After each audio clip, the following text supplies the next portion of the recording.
అంబేద్కర్ కోనసీమ జిల్లా కొత్తపేటలో బాణసంచ మందుగుండు తయారీ కేంద్రాలను ఏలూరు ఐజీ అశోక్ కుమార్ పరిశీలించారు. ఈ సందర్భంగా ఆయన మాట్లాడుతూ ఇటీవల రాయవరంలో జరిగిన ప్రమాదం నేపథ్యంలో పరిశీలించినట్లు చెప్పారు. బాణసంచ మందుగుండు నిర్వాహకులకు పలు సూచనలు చేశామన్నారు. నిర్వాహకులు తీసుకోవాల్సిన జాగ్రత్తలు, పాటించవలసిన నిబంధనలు వివరించినట్లు తెలిపారు. రాయవరంలో ఫైర్ క్రాకర్స్ మ్యానుఫ్యాక్చరింగ్ యూనిట్లో జరిగిన ప్రమాదం తర్వాత ఏలూరు రేంజ్లోని 6 జిల్లాల్లో మరియు డాక్టర్ బిఆర్ అంబేద్కర్ కోనసీమ జిల్లాలో కూడా అన్ని ఫైర్ క్రాకర్స్ మ్యానుఫ్యాక్చరింగ్ యూనిట్లో జాయింట్ టీమ్స్ ఇన్స్పెక్షన్ జరుగుతుంది.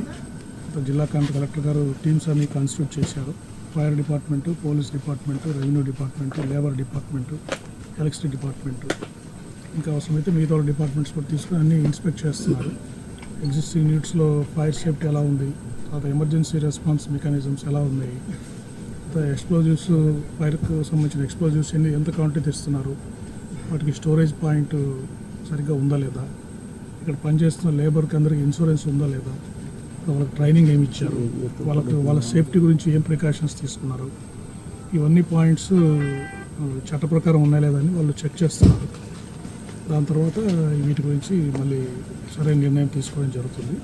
ప్రాథమికంగా యాక్సిడెంట్ జరిగితే వెంటనే రెస్పాండ్ అయ్యేటట్టు, ప్రాణ ప్రమాదం లేకుండా వెంటనే తగు చర్యలు తీసుకునేటట్టు, ఫైర్ యాక్సిడెంట్స్ కాకుండా ఎటువంటి చర్యలు తీసుకోవాలి అనే దాని మీద